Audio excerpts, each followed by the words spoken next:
A Warning to the Curious by M.R. James. The place on the east coast which the reader is asked to consider is Seaburgh. It is not very different now from what I remember it to have been when I was a child. Marshes intersected by dykes to the south, recalling the early chapters of Great Expectations. Flat fields to the north, merging into heath.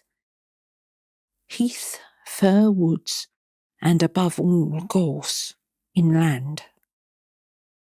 A long seafront and a street, behind that a spacious church of flint, with a broad, solid western tower and a peal of 6 bells. How well I remember their sound on a hot Sunday in August, as our party went slowly up the white, dusty slope of road towards them, for the church stands at the top of a short, steep incline. They rang with a flat, clacking sort of sound on those hot days, but when the air was softer, they were mellower too. The railway ran down to its little terminus farther along the same road, and there was a gay white windmill just before you came to the station, and another down near the shingle at the south end of the town, and yet others on higher ground to the north. There were cottages of bright red brick with slate roofs. But why do I encumber you with these commonplace details? The fact is that they came crowding to the point of the pencil when it begins to write of Seaburgh. I should like to be sure I had allowed the right ones to get onto the paper. But I forgot. I have not quite done with the word painting business yet. Walk away from the sea and the town, past the station, and turn up the road on the right. It is a sandy road, parallel with the railway, and if you follow it, it climbs to somewhat higher ground. On your left, you're now going northward, is heath. On your right, the side towards the sea, is a belt of old firs, wind-beaten, thick at the top, with the slope that old seaside trees have. Seen on the skyline from the train, they would tell you in an instant, if you did not know it, that you were approaching a windy coast. Well, at the top of my little hill, a line of these firs strikes out and runs towards the sea, for there is a ridge that goes that way. And the ridge ends in a rather well-defined mound, commanding the level fields of rough grass, and a little knot of fir trees crowns it. And here you may sit on a hot spring day, very well content to look at blue sea, white windmills, red cottages, bright green grass, church tower, and distant Martello Tower on the south. As I've said, I began to know Seaburgh as a child, but a gap of a good many years separates my early knowledge from that which is more recent. Still, it keeps its place in my affections, and any tales of it that I pick up have an interest for me. One such tale came to me in a place very remote from Seaburgh, and quite accidentally from a man whom I had been able to oblige, enough, in his opinion, to justify his making me his confidant to this extent. I know all that country more or less, he said. I used to go to Seaburgh pretty regularly for golf in the spring. I generally put up at the Bear with a friend. Henry Long, it was. Perhaps you knew him. Slightly, I said. And we used to take a sitting room and be very happy there.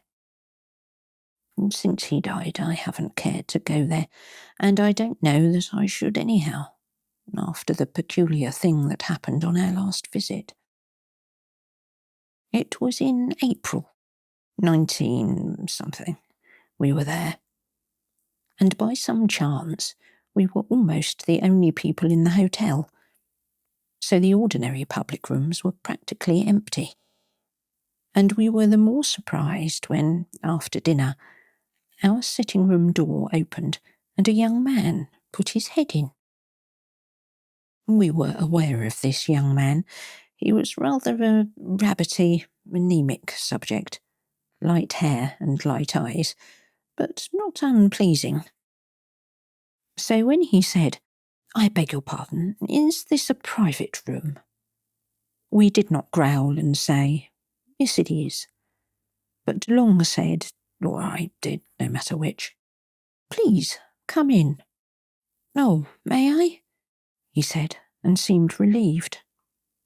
Of course, it was obvious that he wanted company, and as he was a reasonable kind of person, not the sort to bestow his whole family history on you, we urged him to make himself at home. "I dare say you find the other rooms rather bleak," I said. Yes, he did, but it was really too good of us, and so on. That being got over, he made some pretence of reading a book. Long was playing Patience, and I was writing.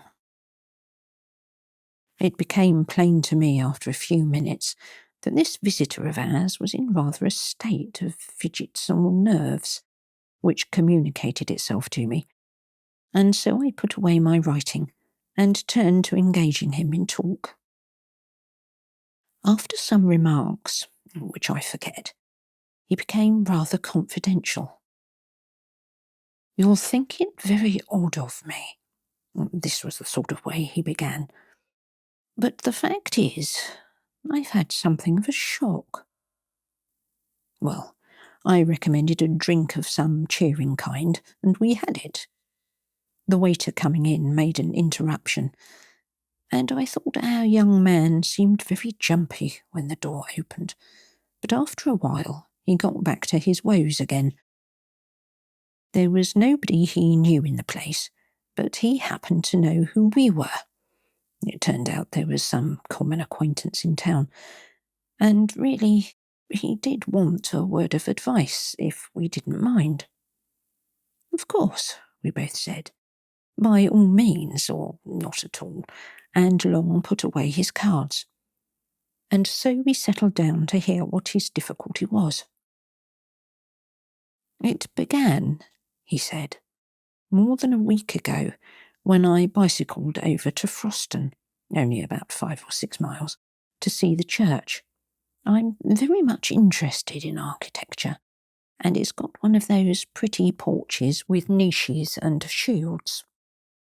I took a photograph of it, and then an old man who was tidying up the churchyard came and asked if I'd care to have a look in the church. I said yes, and he produced a key and let me in. There wasn't much inside, but I told him it was a nice little church, and that he kept it very clean. But, I said, the porch is the best part of it. We were just outside the porch then, and he said, "Oh, yes, that is a nice porch. And do you know, sir, what's the meaning of that coat of arms there?" It was the one with the 3 crowns, and though I'm not much of a herald, I was able to say yes, I thought it was the old arms of the kingdom of East Anglia. "That's right, sir," he said. "And do you know the meaning of them 3 crowns what's on it?"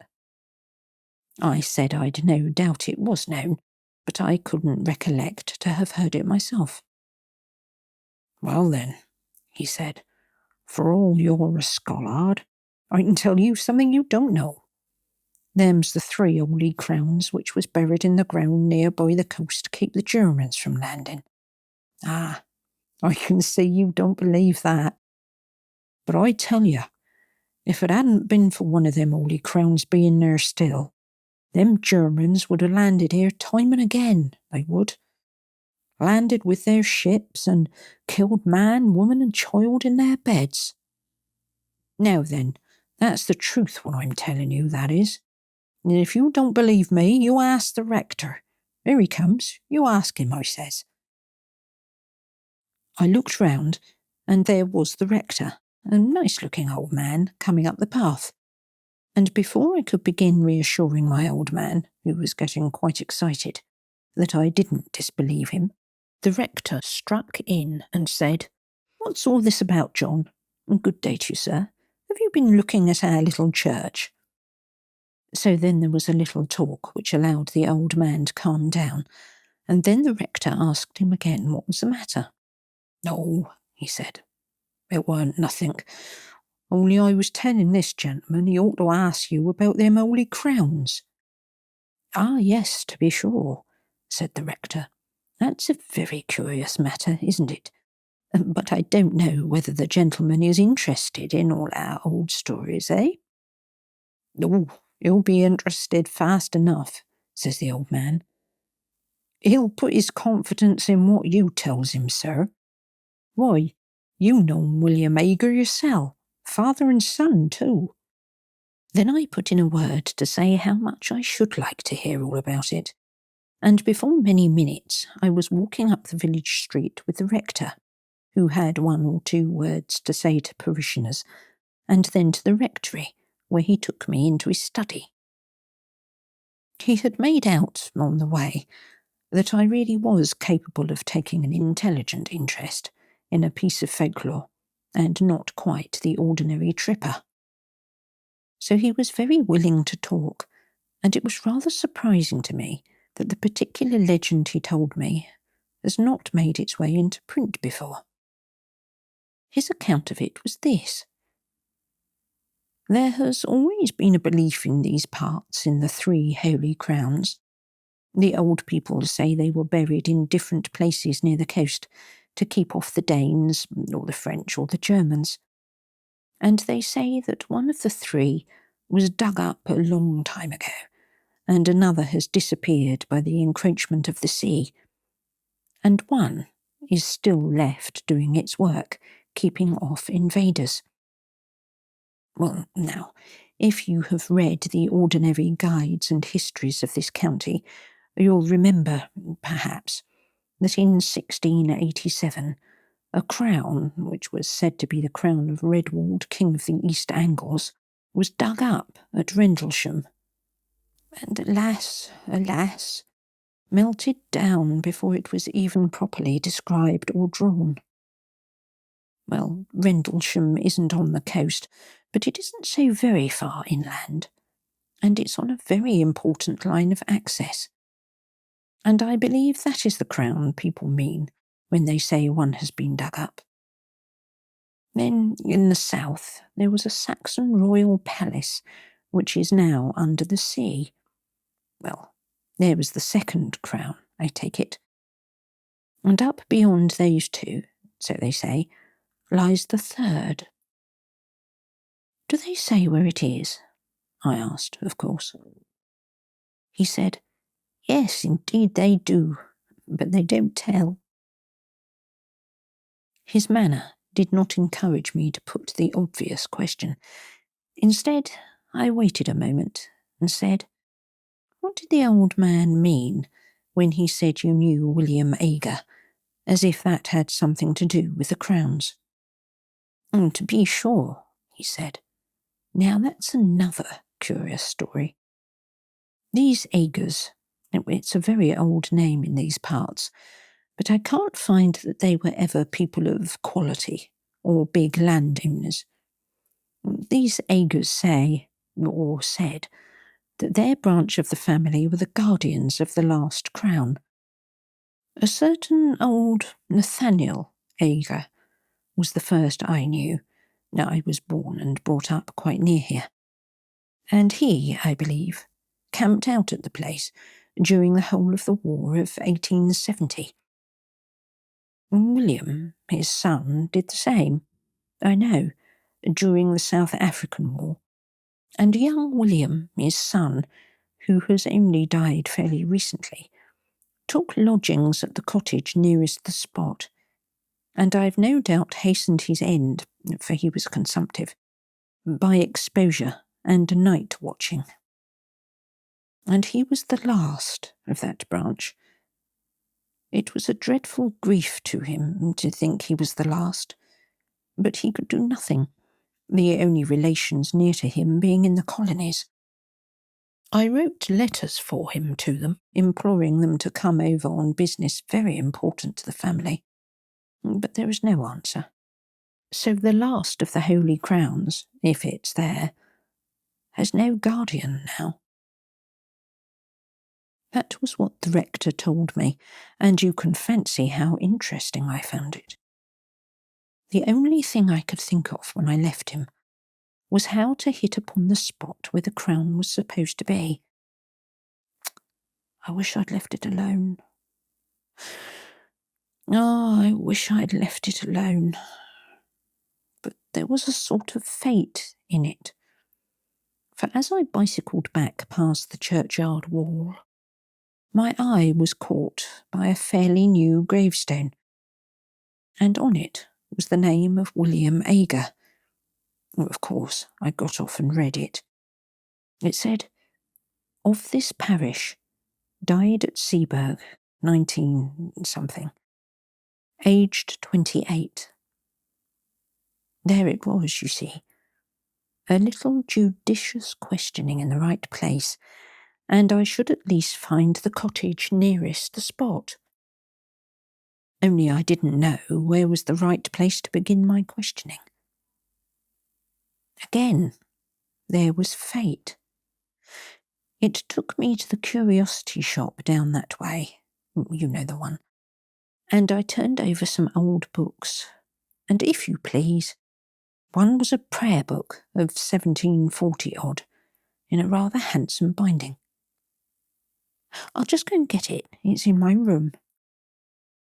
He left us in a state of some surprise, but we had hardly time to exchange any remarks when he was back, panting, and handed us the book open at the flyleaf, on which read, in a straggly hand, "Nathaniel Ager is my name, and England is my nation. Seaburgh is my dwelling place, and Christ is my salvation. When I am dead and in my grave, and all my bones are rotten, I hope the Lord will think on me when I am quite forgotten." This poem was dated 1754, and there were many more entries of Agers, Nathaniel, Frederick, William, and so on, ending with William 19-something.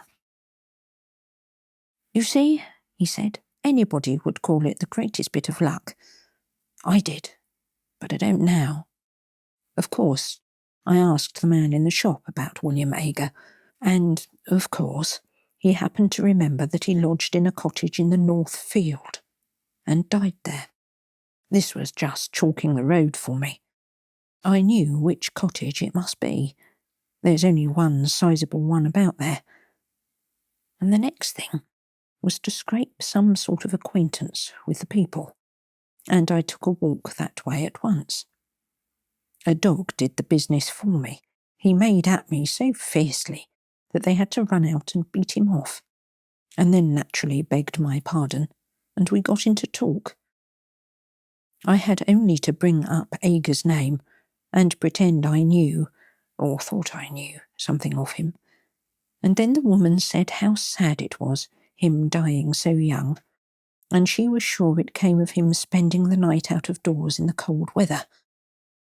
Then I had to say, did he go out on the sea at night? And she said, oh no, it was on the hillock yonder with the trees on it. And there I was. I know something about digging in these barrows. I've opened so many of them in the down country, but that was with owner's leave and in broad daylight, with men to help. I had to prospect very carefully here before I put a spade in. I couldn't trench across the mound, and with those old firs growing there, I knew there would be awkward tree roots. Still, the soil was very light and sandy and easy, and there was a rabbit hole or so that might be developed into a sort of tunnel. The going out and coming back at odd hours to the hotel was going to be the awkward part. But when I made up my mind about the way to excavate, I told the people I was called away for a night, and I spent it out there. I made my tunnel. I won't bore you with the details of how I supported it and filled it in when I'd done. But the main thing is that I got the crown. Well, naturally, we both broke out into exclamations of surprise and interest. I, for one, had long known about the finding of the crown at Rendlesham, and had often lamented its fate. No one has ever seen an Anglo-Saxon crown. At least, no one had. But our man gazed at us with a rueful eye. "Yes," he said, "and the worst of it is, I don't know how to put it back." "Put it back?" we cried out. "Why, my dear sir, you've made one of the most exciting finds ever heard of in this country.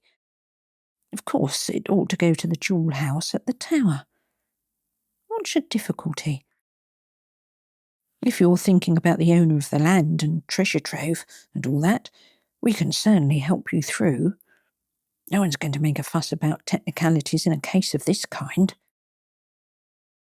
Probably more was said, but all he did was to put his face in his hands and mutter, "I don't know how to put it back." At last, Long said, "You'll forgive me, I hope, if I seem impertinent, but are you quite sure you've got it?" I was wanting to ask much the same question myself, for of course the story did seem a lunatic's dream when one thought it over. But I hadn't quite dared to say what might hurt the poor young man's feelings.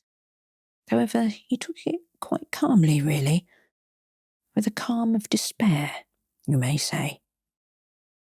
He sat up and said, "Oh yes, there's no doubt of that. I have it here, in my room, locked up in my bag. You can come and have a look at it if you like. I shan't offer to bring it here." Well, we were not likely to let that chance slip. We went with him. His room was only a few doors off. The bootman was just collecting shoes in the passage, or so we thought. Afterwards, we were not sure. Our visitor, his name was Paxton, was in a worse state of shivers than before, and went hurriedly into the room, beckoning us after him. He turned on the light and shut the door carefully. Then he unlocked his kit bag and produced a bundle of clean pocket handkerchiefs in which something was wrapped, laid it on the bed, and undid it. I can now say I have seen an actual Anglo-Saxon crown. It was of silver, as the Rendlesham one is always said to have been. It was set with some gems, mostly antique intaglios and cameos, and was of rather plain, almost rough workmanship. In fact, it was like those you see on the coins and in the manuscripts. I found no reason to think it was later than the 9th century. I was intensely interested, of course, and I wanted to turn it over in my hands, but Paxton prevented me. "Don't you touch it," he said. "I'll do it." And with a sigh that was, I declare to you, dreadful to hear, he took it up and turned it about so we could see every part of it. "Seen enough," he said at last, and we nodded. He wrapped it up and locked it in his bag, and stood looking at us dumbly. "Come back to our room," Long said, "and tell us what the trouble is." He thanked us and said, "Will you go first and see if the coast is clear?" That wasn't very intelligible, for our proceedings hadn't been, after all, very suspicious, and the hotel, as I said, was practically empty.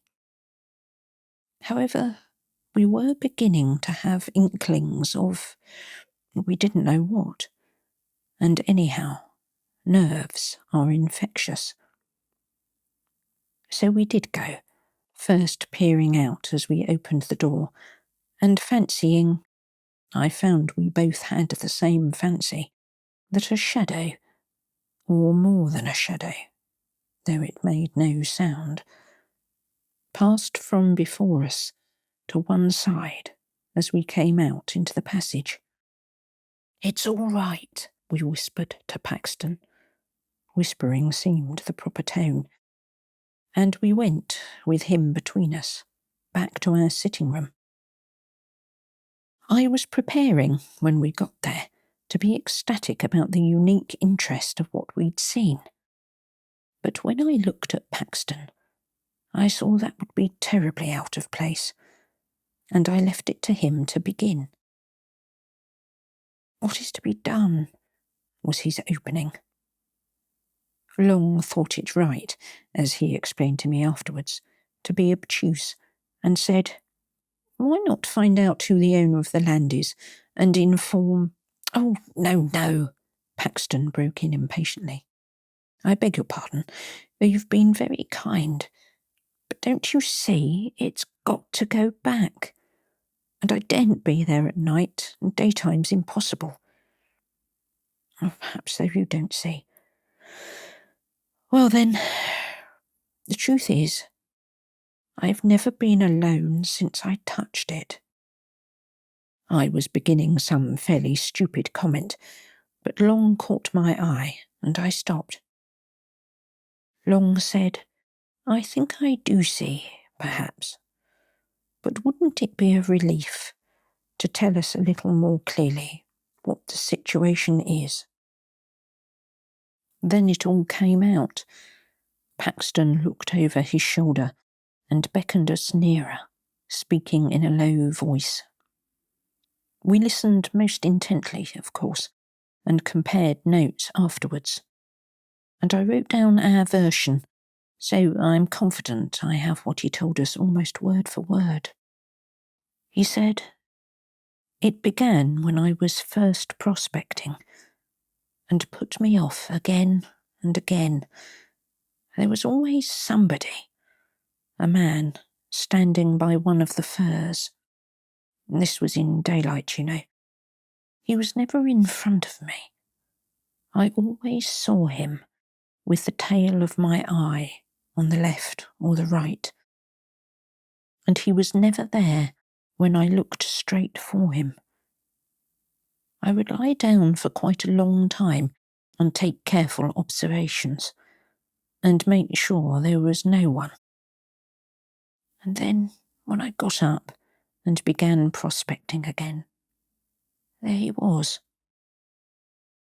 And he began to give me hints besides, for wherever I put that prayer book, short of locking it up, which I did at last, when I came back to my room, it was always out on my table, open at the flyleaf where the names are, with one of my razors across it to keep it open. I'm sure he can't open my bag, or something more would have happened. You see, he's light and weak, but all the same, I daren't face him. Well then, when I was making the tunnel, of course it was worse, and if I hadn't been so keen, I should have dropped the whole thing and run. It was like someone scraping at my back all the time. I thought for a long time it was only soil dropping on me.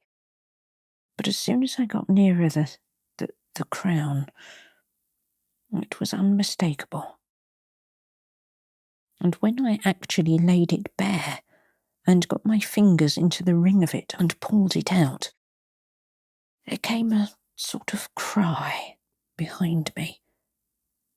Oh, I can't tell you how desolate it was, and horribly threatening too. It spoiled all my pleasure in my find, cut it off that moment. And if I hadn't been the wretched fool I am, I should have put the thing back and left it. But I didn't. The rest of the time was just awful. I had hours to get through before I could decently come back to the hotel. First, I spent some time filling up my tunnel and covering my tracks. And all the while, he was there, trying to thwart me. Sometimes, you know, you see him and sometimes you don't. Just as he pleases, I think. He's there, but he has some power over your eyes. Well, I wasn't off the spot very long before sunrise, and then I had to get back to the junction for Seaburgh and take a train back. And though it was daylight fairly soon, I don't know if that made it much better. There were always hedges or gorse bushes or park fences along the road. Some sort of cover, I mean. And I was never easy for a second. And then when I began to meet people going to work, they always looked behind me, very strangely. It might have been that they were surprised at seeing anyone so early, but I didn't think it was only that. And I don't now. They wouldn't look exactly at me. And the porter at the train was like that too. The guard held open the door after I'd got into the carriage, just as he would as if there was somebody else coming, you know? Oh, you may be very sure it isn't my fancy, he said, with a dull sort of laugh. And then he went on, and even if I do get to put it back, he won't forgive me. I can tell that.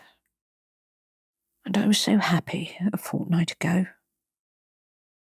He dropped into a chair, and I believe he began to cry. Well, we didn't know what to say, but we felt we must come to the rescue somehow. And so, well, it really seemed the only thing. So we said, if he was so set on putting the crown back in its place, we would help him. And I must say that after what we'd heard, it did seem the right thing. If these horrid consequences had come on this poor man, might there not really be something in the idea of the crown having some curious power bound up with it to guard the coast? Or at least that was my feeling. And I think it was Long's too. Our offer was very welcome to Paxton, anyhow. When could we do it? Well, it was nearing 10:30. Could we contrive to make a late walk plausible to the hotel people that very night? We looked out of the window, and it was a brilliant full moon. The Paschal moon. Long undertook to tackle the bootsman and appease him. He was to say that we should not be much over the hour, and if we did find it so pleasant that we stopped out a bit longer, we would see that he didn't lose by sitting up. Well, we were pretty regular customers of the hotel, and didn't give much trouble, and were considered by the servants to be not under the mark by way of tips, and so the bootsman was appeased, and let us out onto the seafront, and remained, as we heard later, looking after us. Paxton had a large coat over his arm, under which was the wrapped-up crown. So we were off on this strange errand before we had time to consider how very much out of the way it was. I've told this part quite shortly on purpose, for it really does represent the haste with which we settled our plan and took action. "The shortest way is up the hill and through the churchyard," Paxton said, as we stood for a moment before the hotel, looking up and down the front. There was nobody about. Nobody at all. Seaburgh, out of the season, is an early, quiet place. "We can't go along the dyke by the cottage because of the dog," Paxton also said, when I pointed to what I thought was a shorter way along the front and across 2 fields. The reason he gave was good enough, so we went up the road to the church and turned in at the churchyard gate. I confess to having thought that there might be someone lying there who might be conscious of our business. But if it was so, they were also conscious that one who was on their side, so to say, had us under surveillance, and we saw no sign of them. But under observation we felt we were, as I have never felt it at another time. Especially was it so when we passed out of the churchyard into a narrow path with close, high hedges, through which we hurried as Christian did through that valley, and so got out into open fields. Then along hedges, though I would sooner have been in the open, where I could see if anyone was visible behind me, over a gate or 2, and then a swerve to the left, taking us up upon the ridge, which ended in that mound. As we neared it, Henry Long felt, and I felt too, that there was what I can only call dim presences waiting for us, as well as a far more actual one attending us. Of Paxton's agitation all this time, I can give you no adequate picture. He breathed like a hunted beast, and we could not, either of us, look at his face. How he would manage when we got to the very place, we had not troubled to think. He had seemed so sure that it would not be difficult, and nor was it. I never saw anything like the dash with which he flung himself at a particular spot in the side of the mound, and tore at it, so that in a very few minutes the greater part of his body was out of sight. We stood holding the coat and that bundle of handkerchief, and looking very fearfully, I must admit, about us. There was nothing to be seen. A line of dark firs behind us made one skyline, more trees and the church tower half a mile off on the right, cottages and a windmill on the horizon on the left. Calm sea, dead in front. Faint barking of a dog at a cottage on a gleaming dyke between us and it. Full moon, making that path we know across the sea, and the eternal whisper of the Scotch firs just above us, and of the sea in front. Yet in all this quiet, an acute, an acrid consciousness of a restrained hostility very near us, like a dog on a leash that might be let go at any moment. Paxton pulled himself out of the hole and stretched a hand back to us. "Give it to me," he whispered. "Unwrapped." We pulled off the handkerchiefs, and he took the crown. The moonlight just fell upon it as he snatched it. We had not ourselves touched that bit of metal, and I have thought since that it was just as well. In another moment, Paxton was out of the hole again, and busy shovelling back the soil with hands that were already bleeding. He would have none of our help, though it was much the longest part of the job to get the place looking undisturbed, Yet I don't know how. He made a wonderful success of it. At last, he was satisfied, and we turned back. We were a couple of 100 yards from the hill, when Long suddenly said to him, "I say, you've left your coat there. That wouldn't do. See?" And I certainly did see it. The long, dark overcoat lying where the tunnel had been. Paxton had not stopped, however. He only shook his head and held up the coat on his arm. And when we joined him, he said, without any excitement, but as if nothing mattered any more, "That wasn't my coat." And indeed, when we looked back again, that dark thing was not to be seen. We got out onto the road and came rapidly back that way. It was well before 12 when we got in, trying to put a good face on it and saying, Long and I, what a lovely night it was for a walk. The bootsman was on the lookout for us, and we made remarks like that for his edification as we entered the hotel. He gave another look up and down the seafront before he locked the front door, and said, "You didn't see many people about, I suppose, sir?" "No, indeed, not a soul," I said, at which I remember Paxton looked oddly at me. "Only I thought I saw someone turn up the station road after you gentlemen," said the boots. "Still, you was three together, and I don't suppose he meant mischief." I didn't know what to say. Long merely said, "Good night," and we went off upstairs, promising to turn out all lights, and to go to bed in a few minutes. Back in our room, we did our very best to make Paxton take a cheerful view. "There's the Crown safe back," we said. "Very likely you'd have done better not to touch it," and he heavily assented to that. "But no real harm has been done, and we shall never give this away to anyone who would be so mad as to go near it.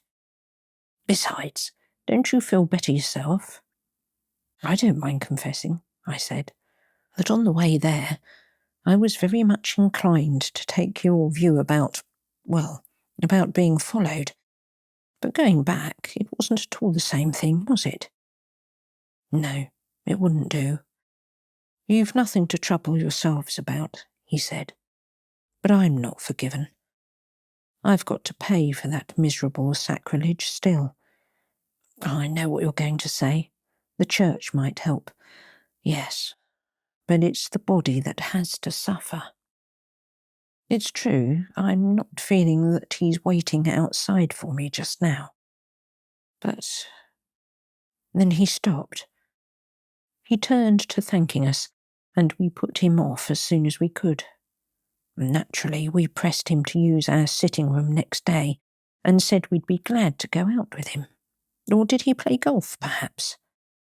Yes, he did, but he didn't think he should care about that tomorrow.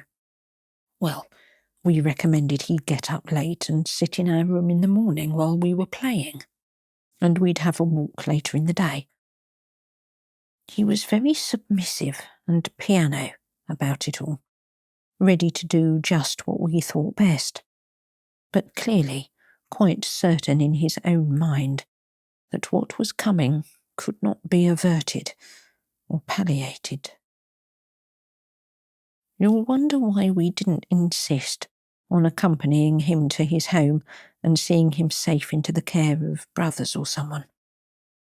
Well, the fact was, he had nobody. He had had a flat in town, but lately he had made up his mind to settle for a time in Sweden, and had dismantled his flat and shipped off his belongings, and was whiling away a fortnight or so before he made a start. Anyhow, we didn't see we could do much better than sleep on it. Or not sleep very much, as was in my case, and see what we felt like tomorrow morning. We felt very different, Long and I, on as beautiful an April morning as you could desire, and Paxton also looked very different when we saw him at breakfast. The first approach to a decent night I seem ever to have had, was what he said.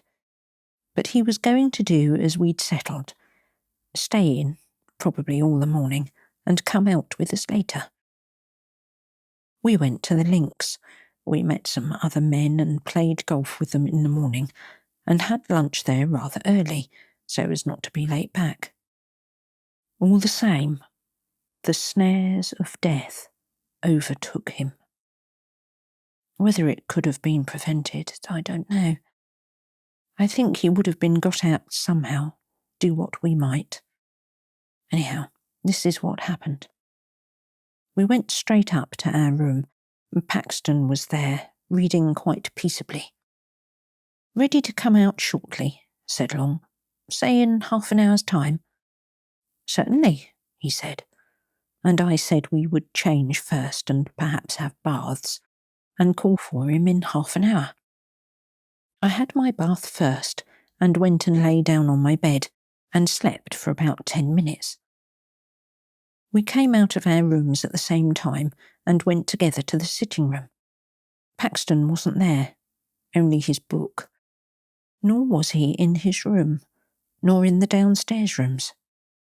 We shouted for him, and a servant came out and said, "Why, I thought you gentlemen was gone out already, and so did the other gentleman.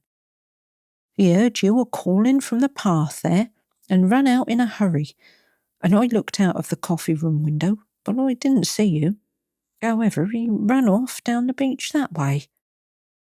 Without a word, we ran that way too. It was the opposite direction to that of last night's expedition. It wasn't quite 4 o'clock, and the day was fair, though not so fair as it had been, so that there was really no reason, you'd say, for anxiety. With people about, surely a man couldn't come to much harm, but something in our look as we ran out must have struck the servant, for she came out onto the steps and pointed and said, "Yes, that's the way he went." We ran on as far as the top of the shingle bank, and there pulled up.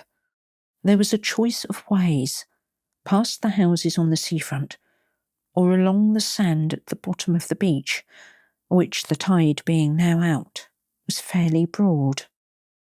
Or, of course, we might keep along the shingle between those two tracks, and have some view of both of them, only that was heavy going. We chose the sand, for that was the loneliest, and someone might come to harm there without being seen from the public path. Long said he saw Paxton some distance ahead, running and waving his stick as if he wanted to signal to people who were ahead of him. I couldn't be sure. One of those sea mists was coming up very quickly from the south. There was someone, that's all I could say. And there were tracks on the sand, as of someone running who wore shoes. And there were other tracks, made before those, for the shoes sometimes trod in them and interfered with them. Tracks of someone not in shoes. Oh, of course, it's only my word you've got to take for all of this. Long's dead, and we'd no time or means to make sketches or take casts, and the next tide washed everything away. All we could do was to notice these marks as we hurried on.